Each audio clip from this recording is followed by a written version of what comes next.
So all important questions in one video. This is a one shot revision of dust of snow. So as per latest board pattern, जो आपको questions आने वाले हैं, extract based questions, short answer questions and long answer questions, वो सारे हम इसी video में करने वाले हैं. So must watch this video till end. तो यहाँ पे हम 10th क्लास बोर्ड के लिए इंग्लिश का सारा सिलेबस करने वाले हैं और उसके साथ साथ हमने साइंस और मैथ्स की वीडियोस भी स्टार्ट कर दी हैं. So उन्हें भी आप जरूर देखें और अपने फ्रेंड्स के साथ शेयर करें. तो स्टार्ट करते हैं. So this is our first section, extract based questions, जो आपको एग्जाम में टोटल 5 मार्क्स के आएंगे. First stanza, The way a crow shook down on me the dust of snow from a hemlock tree. So first question is, who shook down the hemlock tree? किसने poet के ऊपर वो बर्फ गिराई थी? So options are cuckoo, crow, myna और parrot. So ये बहुत इजी सा है, आंसर सबको पता है. Right answer is crow. Next is question number 2. What fell on the poet? Options are dust of tree, dust of snow, dust of rain और dust of crow. So right option is dust of snow. Yes, ये बहुत easy वाले questions हैं, इसलिए आपको देखते ही answer पता चल रहा है. लेकिन आगे हम थोड़े से कॉम्पिटेंसी बेस्ड क्वेश्चंस भी करेंगे. Question number 3, what is the rhyme scheme of the pome? तो राइम स्कीम बहुत ही इजी है. जो भी स्टेंजा आपको राइम स्कीम के लिए आएगा उसके आपने सबसे पहले यहाँ लास्ट वाले वर्ड्स लिख लेने हैं. तो क्रो, मी, स्नो, ट्री, बहुत इजी है. आपने देखना है कि वर्ड के एंड में यहाँ पर क्या साउंड आएगा. तो क्रो बन रहा है स्नो के साथ, दोनों में ओ साउंड है, तो यहाँ पे हमने दे दिया ए alphabet. And next is me and tree, दोनों को हमने दे दिया यहाँ पर बी अल्फाबेट. तो क्या आंसर बन गया? Answer is A B A P. तो ये कहाँ पर है? ये है ऑप्शन नंबर 2 में. तो right answer is B option, A B A B. Next is question number 4. Which tree did the crow shake? Crow ने कौन से ट्री को शेक किया था? Banyan tree, mango tree, oak tree और hemlock tree. So right answer is hemlock tree. Question number 5. Earlier the poet was in a dash mood? जब poet के ऊपर क्रो ने स्नो गिराई उससे पहले पोएट का मूड कैसा था? हैप्पी, प्लेजेंट, ग्लूमी और गुड.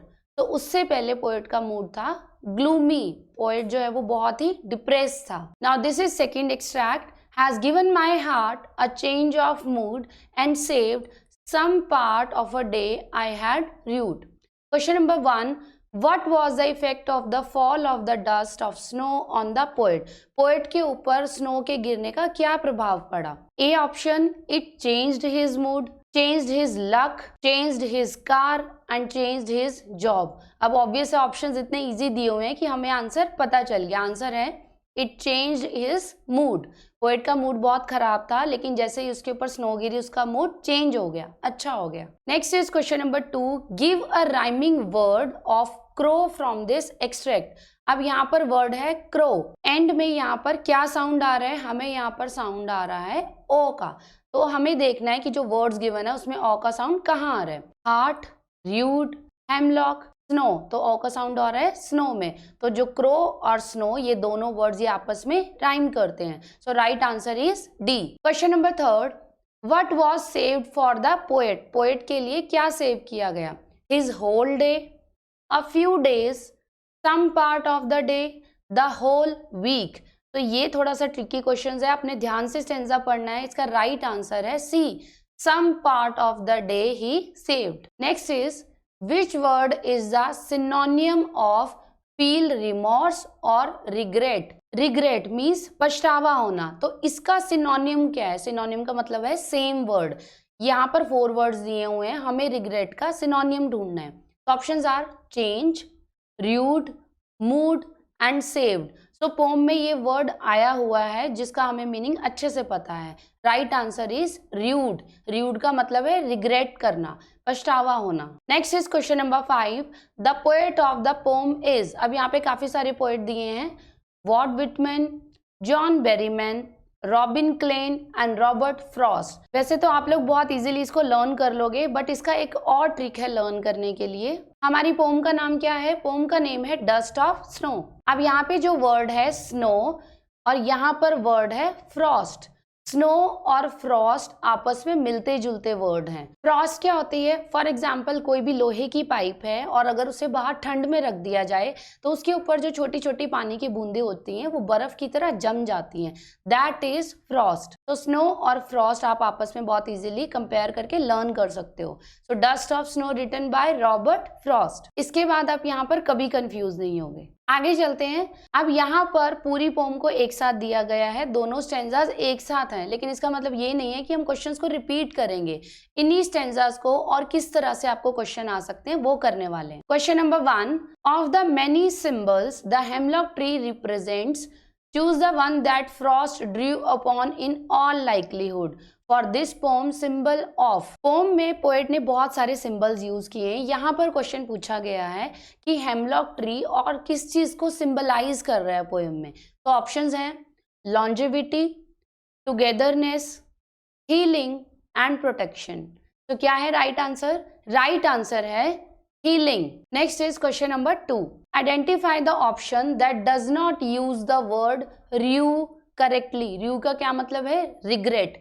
तो आपने इन 4 में से एक ऐसा सेंटेंस ढूंढना है जिसमें रिग्रेट को प्रॉपरली यूज नहीं किया गया। तो first is the film was a disaster and he rued his decision to act in it. उसे पछतावा हुआ, तो ये करेक्ट है। Second option, I am sure she rued the day she listen to a fortune teller. तो she rued, यहाँ पर भी इसका मतलब पछतावा होना ही है, ये भी करेक्ट है। हमें ढूंढना है कौन सा ऑप्शन करेक्ट नहीं है। तो C option, it wasn't long before I rued my disobedience and my deceit. तो यहाँ पर भी इसका मतलब करेक्ट है, पछतावा होना। Last is others finally rue the one who is dishonest and heartless. तो दिस इज द ऑप्शन। यहाँ पर र्यू का मतलब पछतावा होना नहीं है। Next is question number 3। इसी तरह के क्वेश्चंस आपको एग्जाम में आने वाले हैं। अगर आपको क्वेश्चन प्रॉपरली समझ आया है तभी आप उसको अच्छे से आंसर कर सकते हो। These are competency based questions. तो question number 3, choose the option showing the reason not corresponding. ऐसा ऑप्शन आपने ढूंढना है जो इस स्टेटमेंट के साथ इनमें से नहीं मिल रहा है, नॉट कॉरेस्पॉन्डिंग। तो क्या स्टेटमेंट है? Crow shook down on me the dust of snow. जो क्रो है उसने मेरे ऊपर बर्फ गिरा दी। तो first option is the crow's landing on the branch of the tree. Crow वहां पर ट्री पर लैंड किया। Second is the shivering of the crow due to the cold. Crow जो है वो ठंड से कांप रहा था। Third, the readjustment of position of the crow on the branch. Crow अपनी पोजीशन को एडजस्ट कर रहा था। Last is the cawing of the crow hidden in the foliage. Foliage means group of leaves, बहुत सारे पत्ते हैं जहां पर। इस स्टेटमेंट का मतलब है कि क्रो की जो आवाज है का जो करता है वो पत्तों में छुप गई। तो this is the wrong option. यही हमारा राइट आंसर है, क्योंकि इन सब में क्रो के मूवमेंट को डिस्क्राइब किया गया है और उसी वजह से बर्फ गिरी थी, लेकिन यहाँ पर क्रो की वॉइस से रिलेट किया गया है। This is wrong. तो यहाँ पर हमारा राइट आंसर है option number D. Next is question number 4, choose the option that list the possible feelings of the poet prior to the experience shared in the poem. Question को solve करने से पहले question में जो की words हैं उनको आपने अंडरलाइन कर लेना है। जैसे हमने यहाँ पर पॉसिबल फीलिंग्स को कर लिया और यहाँ पर प्रायर टू।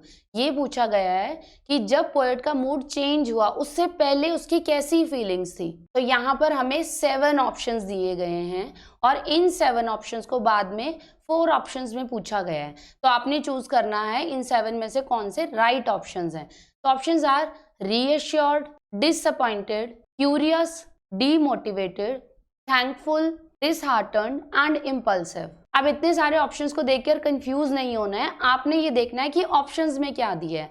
ऑप्शंस में दिया है फॉर एग्जांपल ए ऑप्शन में दिया है 1, 3 एंड 7। 1 ऑप्शन क्या है? रीअश्योर्ड, ऐसा बिल्कुल भी नहीं था, तो ये ऑप्शन गलत है। Second is 2, 4 and 6। 2, 4 एंड 6 ये हैं। डिसअपॉइंटेड, डीमोटिवेटेड एंड डिसहार्टन्ड, ये सारे ही नेगेटिव पॉइंट्स हैं। This is the right option, क्योंकि पोएट बहुत ज्यादा डिप्रेस था, उसका मूड बहुत ही खराब था। तो this is the right option. इसके अलावा भी हम देख लेते हैं। C option 5 and 7, thankful and impulsive. No, poet उससे पहले बिल्कुल भी थैंकफुल नहीं था। डी ऑप्शन 1 एंड 3, 1 क्या है? Reassured and curious. These are also wrong. So ये भी गलत ऑप्शन है। सो इस तरह से आपने इतने सारे ऑप्शंस को देख के बिल्कुल भी डरना नहीं है। जो आपके ऑप्शंस हैं A B C D, उसके अकॉर्डिंग भी आपको राइट ऑप्शन पता चल जाएगा। Next is question number 5, very tricky question. यहाँ पे आपको पोएटिक डिवाइस दी गई है सिनेडिकी। सिनेडिकी एक ऐसी पोएटिक डिवाइस होती है जिसका मतलब होता है आपको एक छोटा सा सेंटेंस देके पूरा एक डीप मीनिंग समझा देना। फॉर एग्जाम्पल यहाँ पे एक सेंटेंस है, that's a great set of wheels. इसके थ्रू आपको क्या समझाया गया है? Set of wheels has been used for car. Car के लिए इन वर्ड्स को यूज किया गया है। तो आपने अब इन 4 ऑप्शंस में से चूज करना है कि सिनेडिकी कौन से सेंटेंस में यूज हुआ है। छोटे से एग्जांपल से बहुत बड़ी बात समझाई गई हो। So first option is, has given my heart a change of mood, the way a crow shook down on me, the dust of snow from a hemlock tree and saved some part of a day I had rued।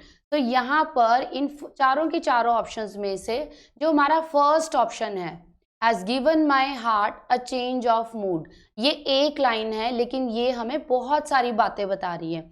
जैसे कि poet का mood change हो गया किस चीज को देख के? जो उसके ऊपर बर्फ गिरी। पोएट ने ऑब्जर्व किया कि मैं नेचर से बहुत कुछ सीख सकता हूँ। अभी तक मैं बहुत ही नेगेटिव फीलिंग्स के साथ बैठा था, लेकिन अब पोएट ने ये सीखा कि चाहे नेचर कितनी भी हार्श हो, हमें अपने काम करने से नहीं रुकना चाहिए। तो यहाँ इस छोटी सी लाइन से हमें बहुत बड़ा मैसेज मिल रहा है, दिस इज सिनेडिकी। तो right option is part A. तो यहाँ तक हमारे एक्सट्रैक्ट बेस्ड क्वेश्चंस खत्म हो चुके हैं। अब हम स्टार्ट कर रहे हैं शॉर्ट आंसर क्वेश्चंस, जो आपको एग्जाम में 3 मार्क्स ईच आने वाला है। तो यहाँ पर हमने क्वेश्चंस लिए हैं जो बहुत इंपॉर्टेंट हैं और प्रीवियस बोर्ड ईयर्स में आए हुए हैं। Question number 1, in the poem dust of snow how does the poet's mood get change? Very important question. पूरी पोम में पोएट का मूड कैसे चेंज हुआ? तो इसे हम पॉइंट्स में करेंगे। So first point is, poet hemlock tree के नीचे बैठा हुआ था जिस टाइम एक क्रो वहां पर आके बैठ गया और उसके ऊपर कुछ डस्ट ऑफ स्नो गिर गई। उससे एकदम से पोएट का मूड चेंज हो गया। कैसे चेंज हो गया? क्योंकि पोएट ने ये रियलाइज किया कि मैं अभी तक अपना सारा दिन वेस्ट कर चुका हूँ सिर्फ इस चीज का पछतावा करते हुए कि नेचर कितनी हार्श है, कितनी ज्यादा बर्फ गिरी हुई है। इसके अलावा पोएट अपने पूरे दिन को यूटिलाइज कर सकता था बहुत ही प्रोडक्टिव वे में। तो वो जो एक छोटा सा मोमेंट था कि क्रो हेमलॉक ट्री पर आके बैठा और वो जो बर्फ पोएट के ऊपर गिरी, उस छोटे से इंसिडेंट ने पोएट का मूड चेंज कर दिया। Question number 2, again important question, it came in CBSE 2011। How has the poet observed nature in the poem dust of snow? Robert Frost ने नेचर को कैसे ऑब्जर्व किया है, नेचर कैसी है? ऑल्दो पोम में नेचर को बहुत ही हार्श वे में दिखाया गया है कि हर जगह स्नो ही स्नो है, बट रॉबर्ट फ्रॉस्ट ने उसे नेगेटिव से पॉजिटिव में चेंज किया है। तो इन the pome poet observe that nature के पास एक हीलिंग पावर है, हम नेचर से बहुत कुछ सीख सकते हैं। तो पोम में 2 सिंबल्स यूज किए हैं, क्रो एंड हेमलॉक ट्री, और दोनों ही नेगेटिव ओमन से रिलेटेड है, फियर और डेथ। बट फ्रॉस्ट ने इन दोनों ही नेगेटिव सिंबल्स को पॉजिटिव में चेंज कर दिया। ये दोनों ही सिंबल पोम में सोर्स ऑफ जॉय बन गए। किसके लिए? जो पेड़ के नीचे आकर बैठा था। तो in this pome poet taught us nature अपने हर रूप में ब्यूटीफुल है, चाहे वो बहुत ही हार्श समर्स हैं, विंटर्स हैं या ऑटम है। Nature is beautiful in its every way. सिर्फ क्या मैटर करता है कि हम नेचर को किस तरह से देख रहे हैं। नेक्स्ट इज क्वेश्चन नंबर 3, ये लास्ट शॉर्ट क्वेश्चन है। What is the underlying message for us in our hectic life with reference to the poem Dust of Snow? हम सबकी ही लाइफ बहुत बिजी है। अभी आप पढ़ाई कर रहे हो, कल को आप जॉब करोगे, तो हर टाइम आपकी लाइफ बहुत ज्यादा हेक्टिक है। तो हमें इस पोम डस्ट ऑफ स्नो से क्या मैसेज मिलता है? ये क्वेश्चन आपको आया है बोर्ड एग्जाम 2016 और 17 में। तो इस पूरी पोम में हमें मैसेज मिलता है कि चाहे हमारी लाइफ कितनी भी हेक्टिक है और नेचर कितनी भी हार्श है, नेचर की तरफ हमारा पॉजिटिव आउटलुक होना चाहिए। क्योंकि नेचर चाहे अपनी किसी भी फॉर्म में, हम नेचर से बहुत कुछ सीख सकते हैं। फॉर एग्जाम्पल प्लांट्स, एनिमल्स कभी भी अपनी कंडीशन के बारे में कंप्लेन नहीं करते, and that is a part of nature. तो हमें नेचर और एनिमल्स दोनों से ही बहुत कुछ सीखने को मिलता है। तो यहाँ पर हमारे शॉर्ट क्वेश्चंस खत्म हो चुके हैं। अब हम करेंगे 2 long questions which are very important. तो question number 1, a simple moment proves to be very significant and saves the rest of the day of the poet from being wasted। जो poet के साथ एक सिंपल सा incident हुआ, उसने poet का सारा दिन बचा लिया। Explain on the basis of the poem dust of snow. आपने इस स्टेटमेंट को पोएम के बेसिस पर एक्सप्लेन करना है। तो हम कहाँ से स्टार्ट करेंगे, यहाँ पे हम पॉइंट्स में स्टार्ट कर रहे हैं। First point is the poet Robert Frost tries to convey even the simple and ordinary incidents have great significance। अगर हम अपनी लाइफ में कुछ भी सीखना चाहते हैं तो हम छोटी छोटी बातों से भी सीख सकते हैं। नथिंग इज गुड और बैड, हमारी लाइफ में कुछ भी गुड और बैड नहीं होता है। क्या मैटर करता है, मैटर ये करता है कि हमारा उसे देखने का नजरिया क्या है। समटाइम्स हमारी लाइफ में हमारे साथ कुछ बुरा हो जाता है तो हम उसी बात को लेके बैठ जाते हैं, मेरे साथ तो ये हो गया, उसने मेरे साथ कितना बुरा किया। No, you should be positive कि उसने मेरे साथ ऐसा किया है तो उससे आपको कुछ ना कुछ सीखने को मिल रहा है। तो all these things depend upon our thinking. Next important point is best things in life are free of cost. आपको आपकी लाइफ में जो भी बेस्ट थिंग सीखने की जरूरत है they all are free of cost, और वो हमें कहाँ मिलेंगी, in the company of nature. Again the simple thing is हर किसी की लाइफ में बहुत सारी प्रॉब्लम्स और ऑब्स्टिकल्स हैं, पर क्या मैटर करता है, कुछ लोग ऐसे हैं जो अपनी प्रॉब्लम्स को लेके बैठे रहते हैं, मेरे साथ इतना बुरा हुआ, हमेशा मेरे साथ ही होता है, उसको देखो वो कितना खुश है। हम क्या करते हैं, अपनी प्रॉब्लम्स को सॉल्व नहीं करते, हम हमेशा कंपेयर करते हैं, उसको इतना मिल गया मुझे कुछ नहीं मिला, राइट। बट मैटर क्या करता है, हम अपनी प्रॉब्लम को लेके ना बैठे रहें, जितना जल्दी हो सके उसको सॉल्व करें, because if there is a problem उसका सोल्यूशन भी जरूर होता है और वो सोल्यूशन हमारे पास ही होता है। और यही चीज पोम में भी हुई है। समटाइम्स हम बहुत ही नेगेटिव मूड में बैठे हुए हैं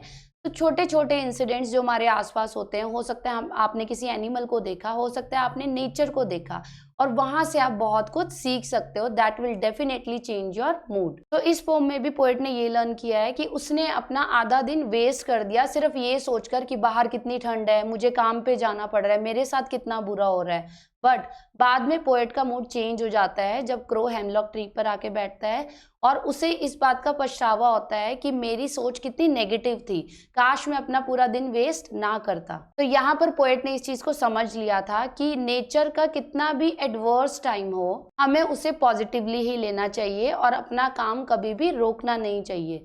the work must go on. हमारी कोई भी कंडीशन हो, हमारा जो भी डेली रूटीन है वो चलते रहना चाहिए। Next is question number 2। ये फर्स्ट क्वेश्चन से मिलता जुलता है बट हम इसे थोड़ा सा मोल्ड करके लिखेंगे। ये आपको सीबीएसई 2014 के एग्जाम में आया था। क्वेश्चन क्या है, small things in life make significant changes in our life, elaborate with reference to the poem dust of snow. छोटी छोटी चीजें समटाइम्स हमारी लाइफ में बहुत बड़ा चेंज ला देती हैं। तो सबसे पहले हम 2 पॉइंट्स पोम से रिलेटेड बताएंगे। ये जो छोटी छोटी चीजें हैं ये समटाइम्स हमारी लाइफ में बहुत बड़ा चेंज ले आते हैं। And same thing happened in dust of snow, जिसे रॉबर्ट फ्रॉस्ट ने बहुत ब्यूटीफुली डिपिक्ट किया है। तो पोम में एक छोटा सा इंसिडेंट हुआ जो हेमलॉक ट्री पर क्रो आके बैठा और पोएट के ऊपर डस्ट ऑफ स्नो गिर गई, उससे पोएट की पूरी लाइफ चेंज हो गई। पोएट का मूड बहुत ही डिप्रेस था but now poet is happy and ready to work. अब यहाँ पर हमने पोएम से बता दिया, अब हम अपनी रियल लाइफ से कोई एग्जांपल दे सकते हैं। थर्ड पॉइंट इज जिस तरह से क्रो की मूवमेंट से पोएट का मूड चेंज हो गया, उसकी लाइफ चेंज हो गई, इसी तरह से हम दूसरों के लिए छोटी छोटी चीजें कर सकते हैं।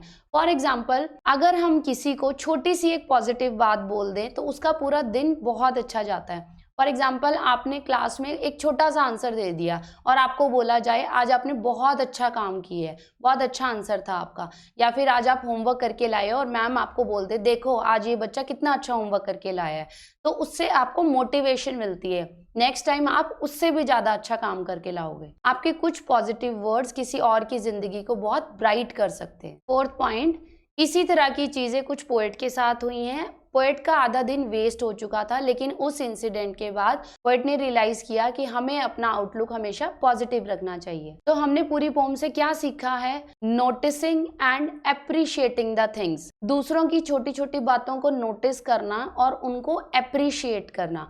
फॉर एग्जाम्पल, आप बोलोगे कि मेरे आसपास के जो फ्रेंड्स हैं या जो लोग हैं वो बहुत ही नेगेटिव हैं, बट ऐसा नहीं होता है। हर किसी में कुछ ना कुछ पॉजिटिव जरूर होता है। अगर आप किसी को पॉजिटिवली अप्रिशिएट कर सकते हो तो इससे उस पर्सन में बहुत अच्छा चेंज आ सकता है, और उस चेंज के पीछे you could be the reason. तो this is all about the long questions. तो यहाँ तक हमने डस्ट ऑफ स्नो के सारे इंपॉर्टेंट क्वेश्चंस कर लिए हैं। इसी तरह से हम इस चैनल पर अपना पूरा सिलेबस कवर करेंगे। So keep watching. जो भी यहाँ पर न्यू सब्सक्राइबर्स हैं, please subscribe the channel and press the bell icon. Thank you, bye bye.